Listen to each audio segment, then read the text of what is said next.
আসসালামু আলাইকুম আ রহমতুল্লাহি ওবরাকাতু।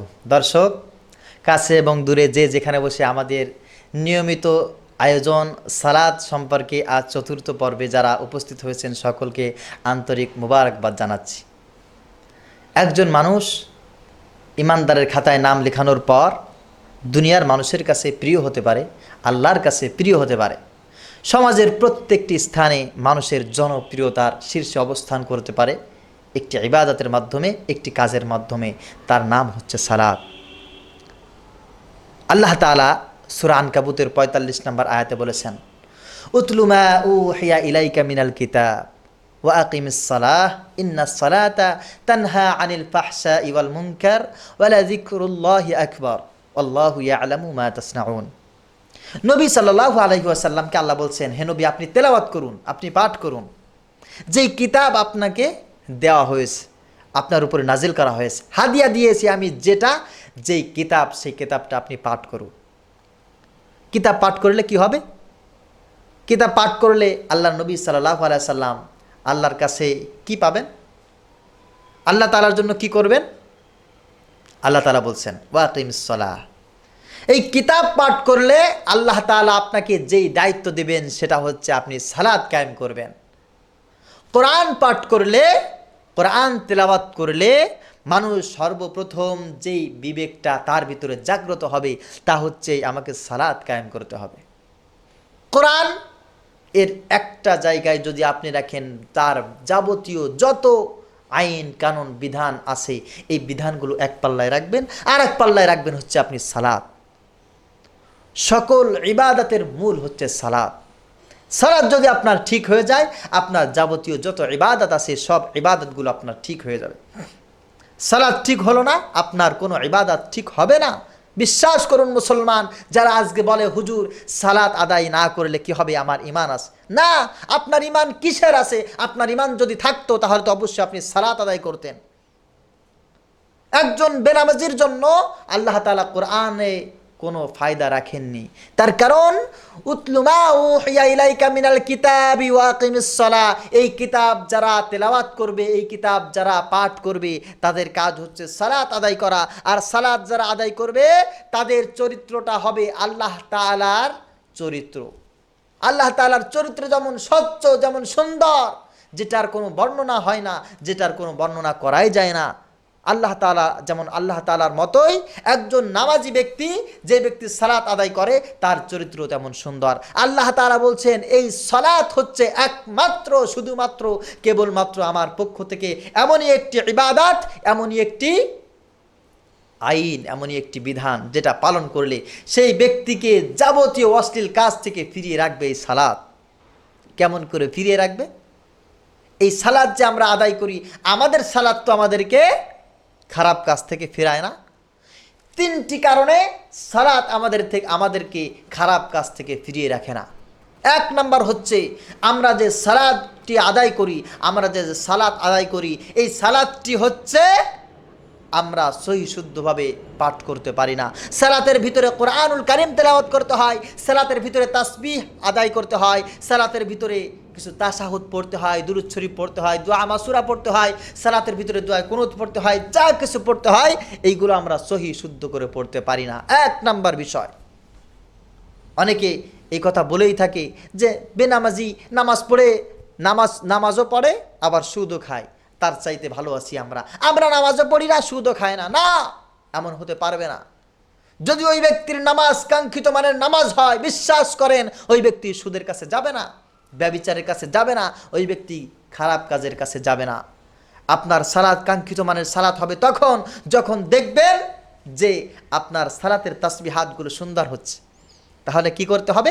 এক নম্বরে সালাতের তাসবিহাতগুলো সুন্দর করতে হবে, সহি করে আদায় করতে হবে। সুবহানা রাব্বিয়াল আযীম সুন্দর করে আদায় করতে হবে। নাম্বার 2, সালাতের ভিতরে কি পড়তেছি এটা আমি বুঝি না, তোতা পাখির মতো টপ টপ করে সব কিছু বলে গেলাম, কিন্তু আমি এটার ভিতরে আল্লাহর কাছে কি বললাম এটার অর্থ আমি নিজেই বুঝি না।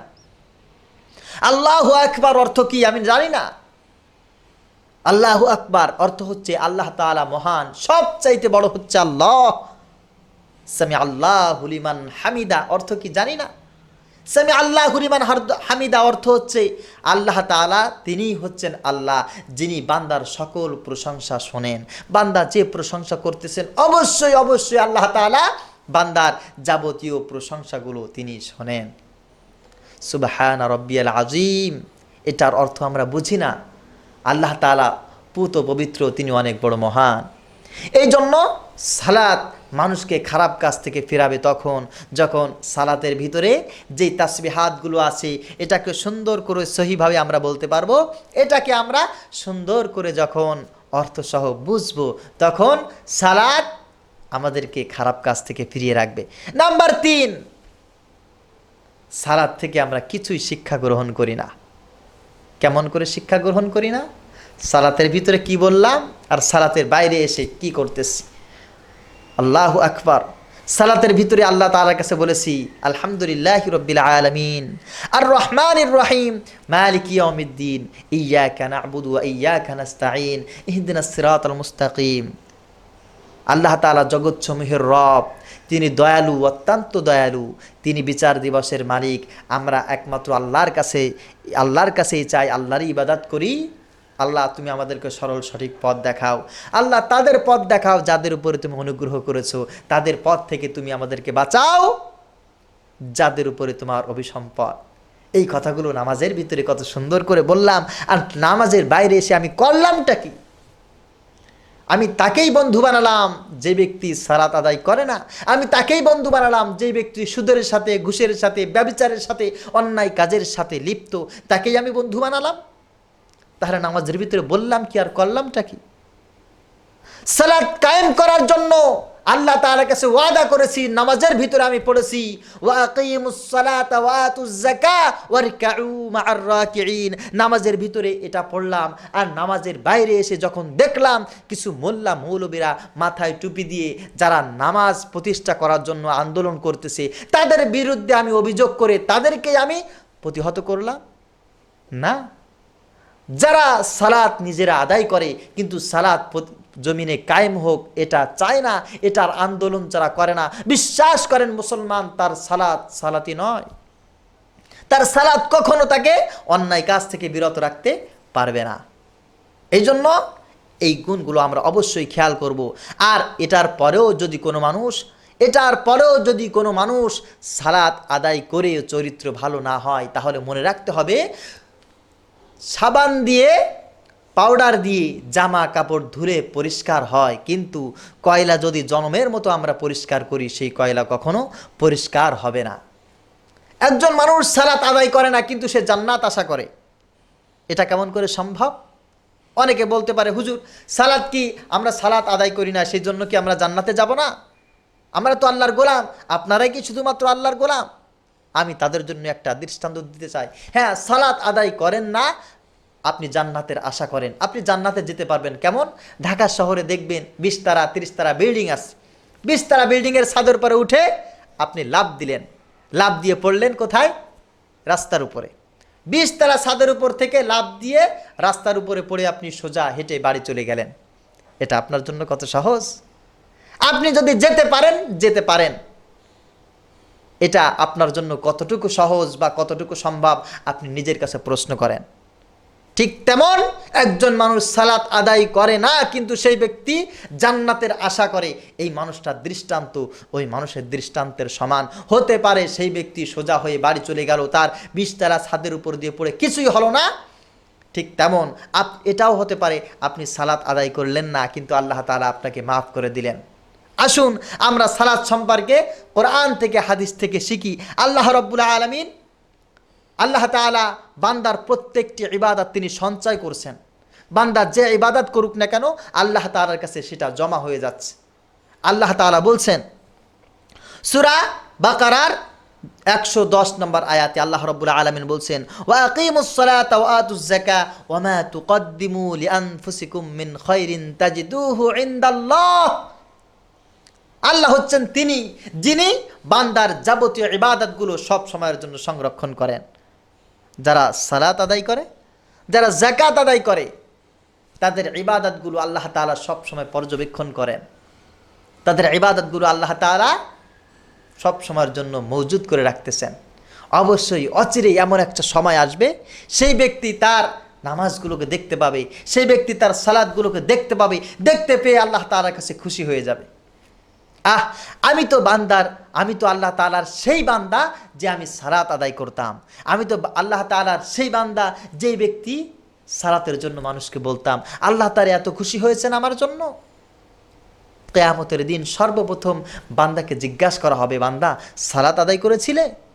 বান্দা যদি তখন বলতে পারে হ্যাঁ আমি সালাত আদায় করেছিলাম, বান্দার সব রাস্তাগুলো আল্লাহ তাআলা ওপেন করে দেবেন। আর বান্দা যদি সেই দিন ধরা খেয়ে যায় না আমি সালাত আদায় করি নাই, তো আল্লাহ তাআলা সেই দিন বান্দাকে কট করে ফেলবেন, বান্দার যাওয়ার আর কোনো রাস্তা থাকবে না। এই জন্য আমরা অবশ্যই সালাতের প্রতি যত্নবান হব। আল্লাহ তাআলা যেন আমাদেরকে তৌফিক দান করেন। যে ব্যক্তি ইমানদার, এই ইমানদারের বন্ধু একজন ইমানদারই হবে। আপনি ইমানদার এটা কিভাবে বোঝা যাবে? আপনার বন্ধুর দিকে তাকালে বোঝা যাবে আপনি কি। আপনি যদি ইমানদার হন, আপনার যে বন্ধু হবে সেও ইমানদার হতে হবে। ওয়াল মুমিনুন ওয়াল মুমিনাতু বা'দুহুম আউলিয়াউ বা'দ। আল্লাহ তাআলা বলছেন যারা মুমিন, যারা ইমানদার, তাদের বন্ধু পরস্পর বন্ধু হচ্ছে একজন মুমিন একজন ইমানদার। তাদের কাজ হচ্ছে পরস্পরকে ভালো কাজের জন্য আদেশ করা, অন্যায় কাজের থেকে নিষেধ করা। ওয়ায়ুকিমুনাস সালাতা ওয়া ইউতুনাজ যাকাত ওয়া ইউতিউনাল্লাহা ওয়া রাসূলা। আল্লাহ তাআলা বলছেন আর তাদের কাজ হচ্ছে যারা ইমানদার বলে দাবি করে, যারা নিজেদেরকে মুসলমান বলে দাবি করে, আল্লাহ তাআলার গোলাম বলে যারা দাবি করতেছে নিজেদেরকে, এদের কাজ হচ্ছে সালাতকে প্রতিষ্ঠা করা। আপনি যদি সালাত প্রতিষ্ঠা না করেন আপনার ইমানদার বলে দাবি করার কোনো হক নেই। ওয়াইতিউনাল্লাহা ওয়া রাসূলা, তারা সদা সর্বদা একটা কাজই করবে, ইমানদারেরা আল্লাহ তাআলার আনুগত্য করবে। উলাইকা সায়ারহামুহুমুল্লাহ, আল্লাহ তাআলা কেবলই তাদের জন্য তার রহমত বরাদ্দ করে রেখেছেন। সূরা তাওবার ৭১ নম্বর আয়াতে আল্লাহ তাআলা এই ঘোষণাটা দিয়েছেন।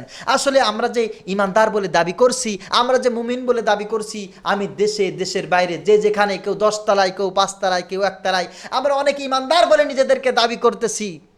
কই আমরা কি মানুষকে সালাতের জন্য বলছি? আমরা কি আল্লাহর হুকুম পালন করার জন্য নিজেকে বিলিয়ে দিচ্ছি?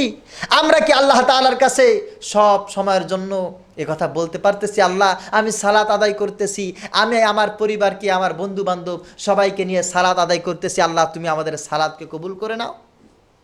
আসুন আমরা সালাতের প্রতি যত্নবান হই, আমরা সকলকে নিয়ে সালাত আদায় করি। আল্লাহ তাআলা আমাদেরকে তৌফিক যেন দান করে, সকলে বলি আমিন। ওয়া মা আলাইনা ইল্লাল বালাগ। আসসালামু আলাইকুম ওয়া রাহমাতুল্লাহি ওয়া বারাকাতুহু।